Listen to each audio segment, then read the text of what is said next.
potato. Hi folks, it's Monday, it's my day off. I've just finished a long, busy week of punting on the River Cam. So here we are at King's College in Cambridge. Some happy customers on my boat. Say hello. And running music events at the local pub, the Checkers in Wimbitcham. So this is the Sunday Jam here at the Checkers. This is one of the little things that I do, and this is why I'm not at home sim racing.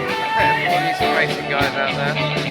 And I've been looking forward to something good to do on my day off. Throughout the week I've been keeping an eye on my phone and the sim racing news in between my tours on the river, and it's all been a bit disappointing because, you know, Project Cars 3 has come out. That's the biggest news. But it turns out it's not really for us sim racers, it's a bit arcade. So that's not up my street. So I have got something great to look forward to, because early on during the week I had a chance to sit down with my old friend Stuart Horsley. And we grew up together. We went to school together, and we used to race radio controlled cars together. We used to build pit boxes in our lunch breaks in the CDT room.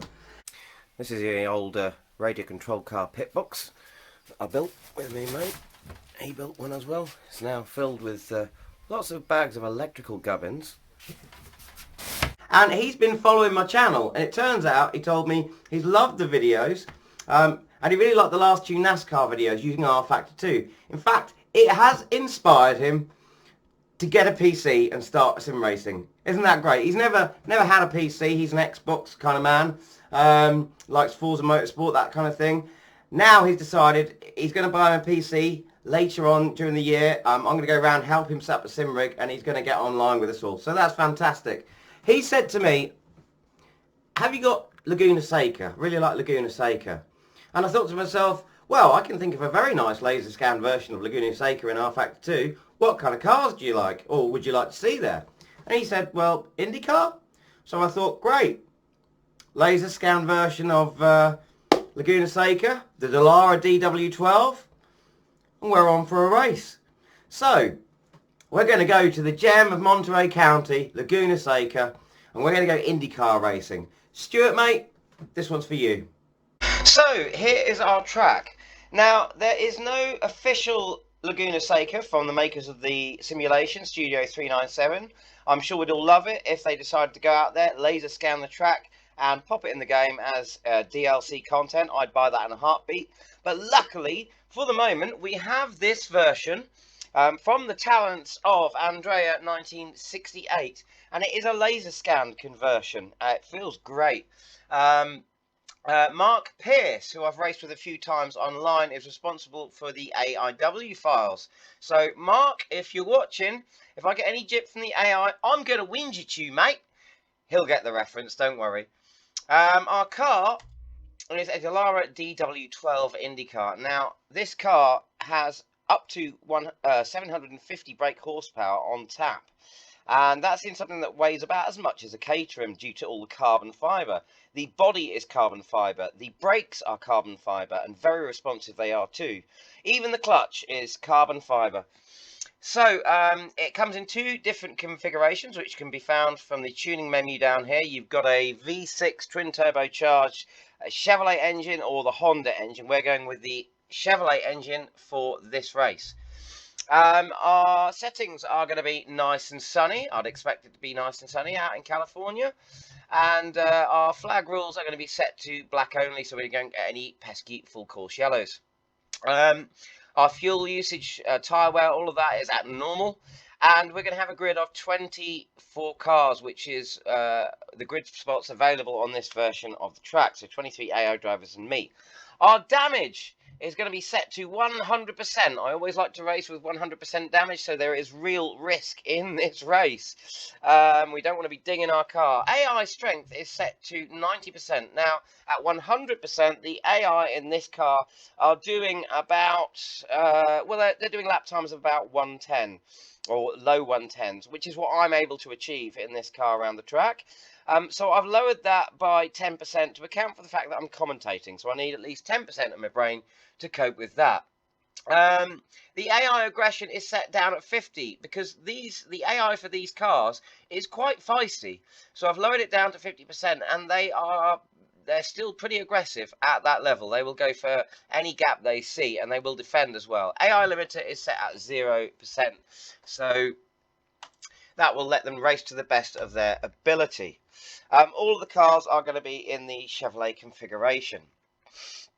Now, the track itself, Laguna Seca, it's in Monterey County. Now, Monterey or Monterey was a Spanish settlement, and Laguna Seca literally means dry lagoon, because the track is actually built on a dried out lake bed, which would explain the 180 feet of elevation changes around the track. You can see from the loading screen here, one of the big elevation changes. This is the corkscrew, which is one of the most challenging turns in motorsport.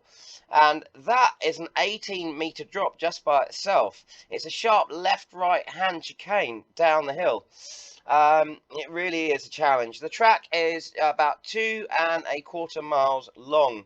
It was built in 1957 after the decision was made to cancel the Pebble Beach races, which were getting a bit too dangerous through the forestry section. It was built at a cost of about 1.5 million, with investments from US Army personnel and also local businessmen. And it is paid for itself many times over, because the revenue from the track, once the deeds were handed over to the county, and the revenue now for the economy of Monterey County is something like 61 million that it brings in, and that's not including taxes. And also many events have been held at this track, as well as motor racing events. There have been music events. I'll come back to that in a minute. Just to let you know, with the car, we're going to be doing nothing more with the setup than lowering the brake pressures from 71% to 60%, because, as I said, the carbon brakes on this are very responsive. I've got very light flappy pedals, so the car will lock up easily. So I'm lowering that a bit.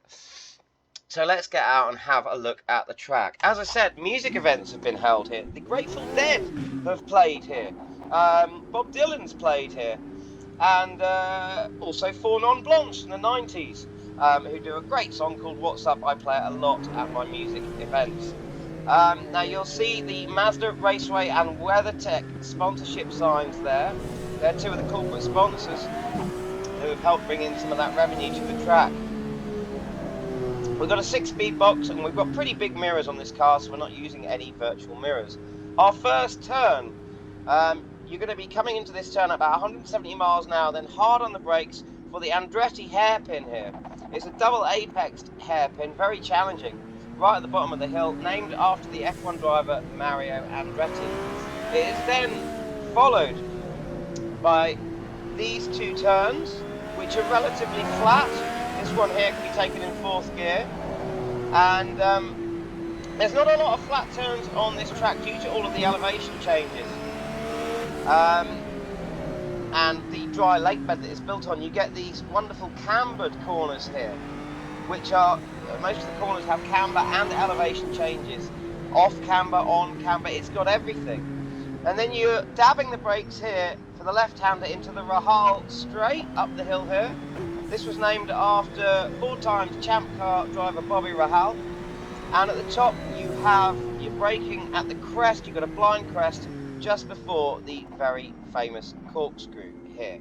Now, in a 1999 kart race, or kart series race, a driver went off at this chicane and I guess hit the wall at the back there. As you can see in front of me, there is an extended runoff area. They changed that in 1999 because of the crash, and I was very glad of that runoff area when I had a practice for this race, as you'll see now. Up towards the corkscrew. Oh, just out. Broke myself a bit there. Okay.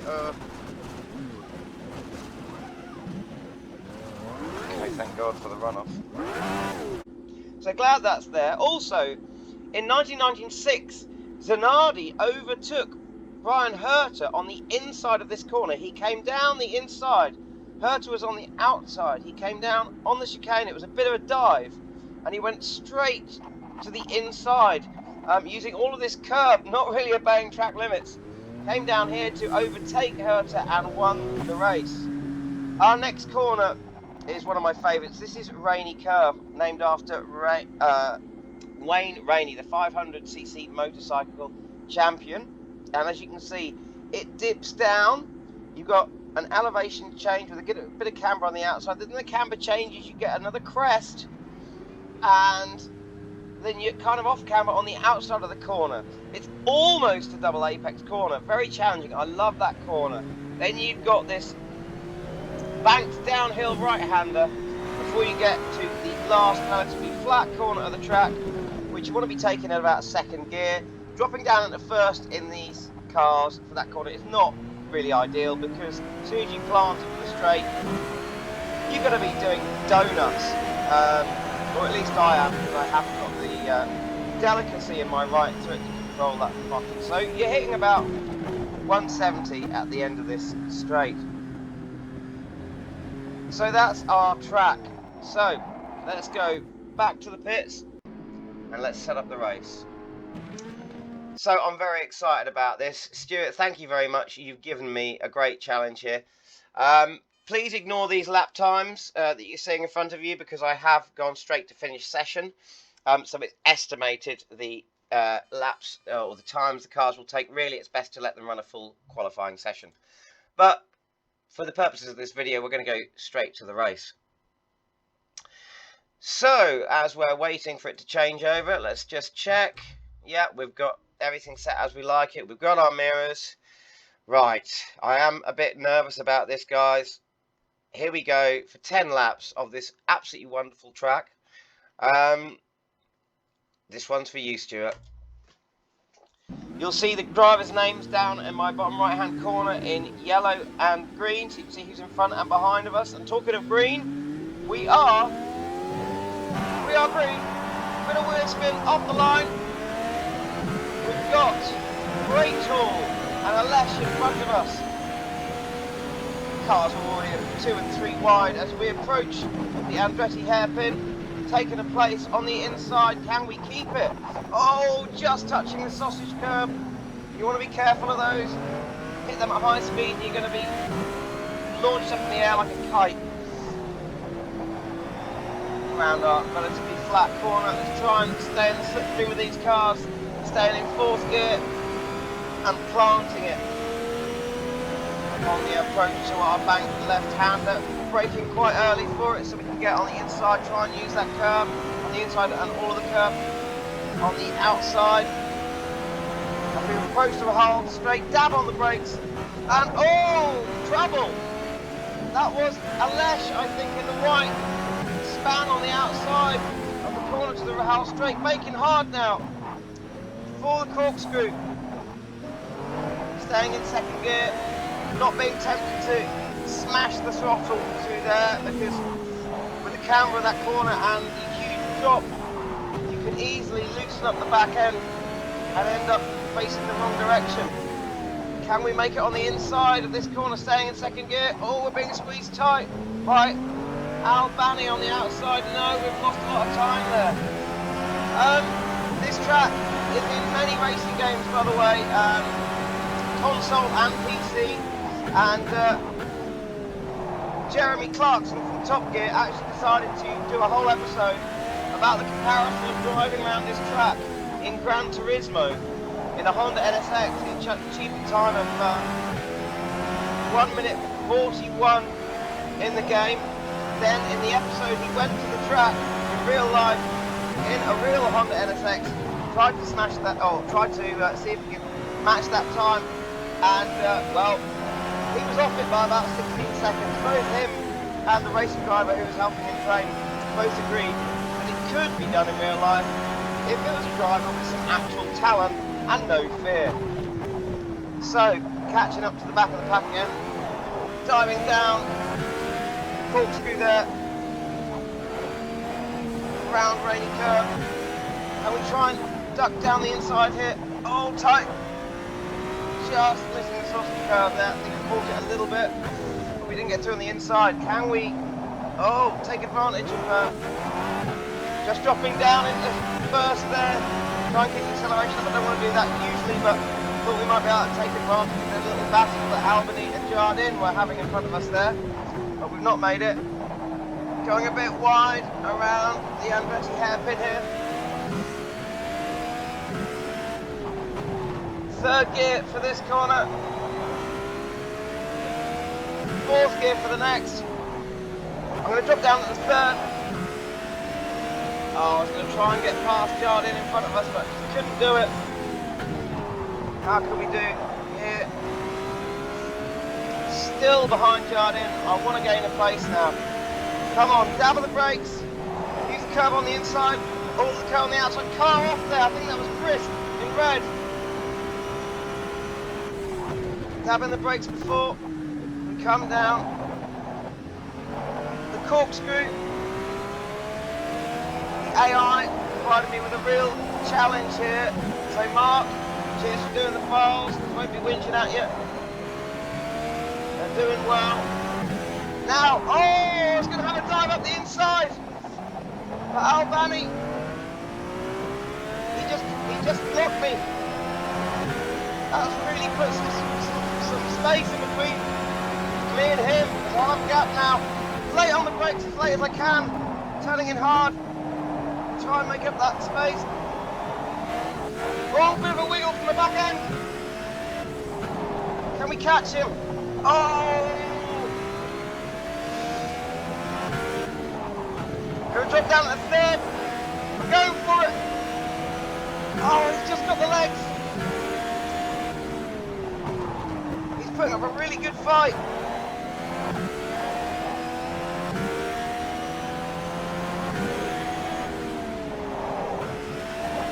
And I think, oh, we nearly had the legs. I'm not going to go. Oh! Almost did a Zanardi there. Almost ended up overtaking on the corkscrew. I'm not up to that task though. Oh, just feel those tyres scrubbing. Have we got him this time? Yes!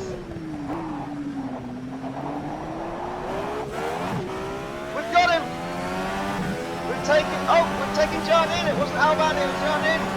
Albany is still in front of us. Woo!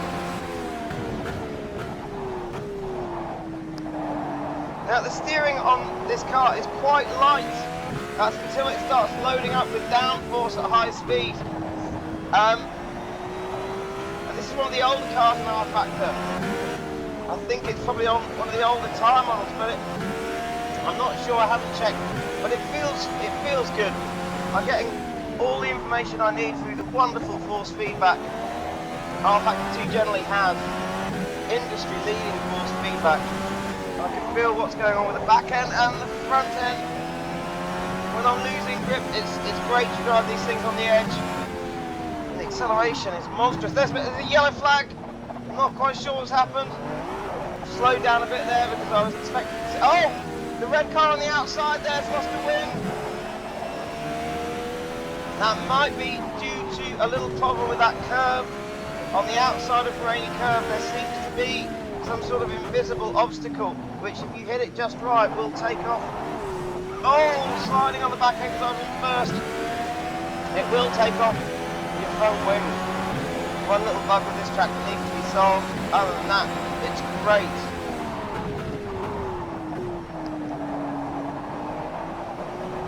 Just getting on that apex there for the Andretti hairpin. Bit of tyre smoke coming off. Albany in front of us. We're up beside Albany. Can we keep it? Third gear. We've taken Albany. We're now behind Shark in yellow.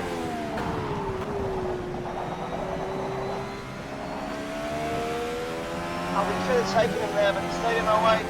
He's weaving around all over the place. We're right up on his back bumper, but he's slightly getting away from us. Oh! Albany has come back.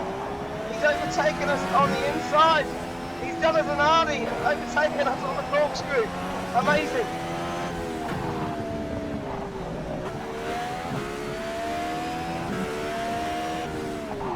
Oh, Oh, he shut us off. I was going to go for the inside again, but he shut us down.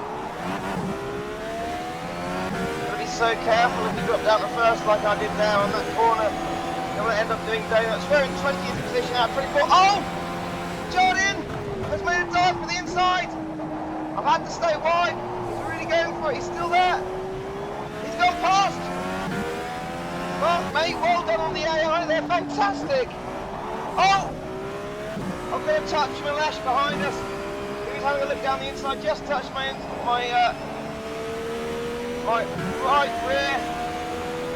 Haven't picked up any damage, but I had a bit of a look up on the brakes. And it's given me a bit of a flat spot. I can feel the vibrations coming through the wheel. The car's too wide in front of us. As we approach the house, no! Had to tap the brakes there, nearly lost it as the cars in front of us did. I want that place back.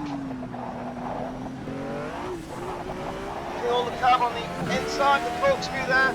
Can I take him on the outside? No.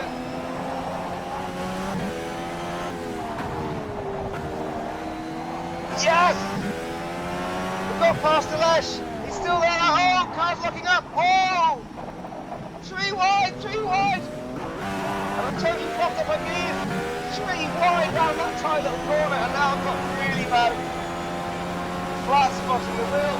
If I brake like crazy. Down to second gear. Behind Jardine again. Want that place back, but he's not giving up. But we've got the inside line. We're past him, behind Sharp again. Brake early, get the apex. Oh, in second gear there, but I was still. Oh, what's happened here? Albany and Shark having a battle there, that slowed me down. Jardine came for a look down the inside of me again on the hairpin. But this time, I had the nose, so I pulled in, locked him. And I shot that pass down. Cut behind Shark. Really battling with Albany in front of him. Oh, locking up again. Not good.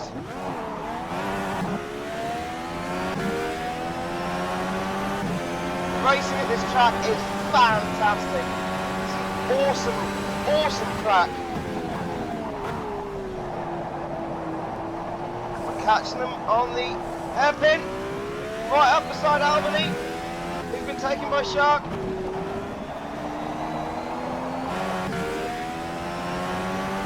He's got the, oh, he's breaking early, we're able to get him.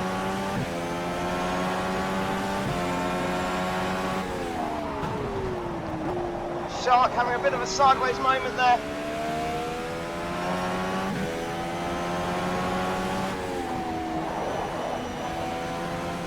And we're catching him. Down the brakes just before the crest. Lift off a little bit, back on them again. Oh! Shark's taken Great Hall. I'm taking Great Hall. He's come back again. Oh my God! 3 wide on that corner. Great Hall's having a real problem there. Almost completely lost it, car bouncing about all over the place. He just took those curves.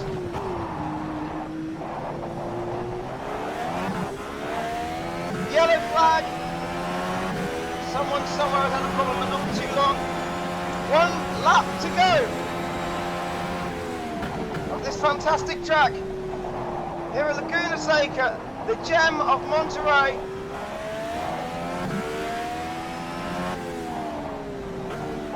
Down at the second, third, fourth. Oh! So close to being on the dirt there. We made a move on Great Hall. Didn't quite cut it. On the throttle, up the hill. Dab on the brakes. Oh! Just kissed the back end of Great Hall there. No damage, but just because come down for the last time around the rainy curve, 4th gear, I'm not lifting, going for the inside, going for the inside. Can I take him? Can I outbrake him? No, it's not going to happen. We've not taken him, but we're in 19th. I'm happy with that result. There is the checkered flag. 19th position out of 24. I am very, very happy with that. Oh, wow. Well, guys, and especially Stuart, I hope you enjoyed that, mate. Looking forward to racing with you online when you get your PC sorted. Thank you to Andrea 1968 for this wonderful conversion. Thank you to Mark Pierce for the AI. I had a great race with the AI, mate. Great work. Amazing racing at this fantastic track. It's just an absolute, it's the gem of Monterey, it's the gem of Rfactor too as well. It really is so fantastic. If you have enjoyed this video, folks, please do me the very small favour of clicking the subscribe button under the video on my YouTube channel here. I'm desperately in need of subscribers. Thank you very, very much for watching. This has been just a wonderful thing to do on my day off. Couldn't have been a better day. Cheers, folks. All the best.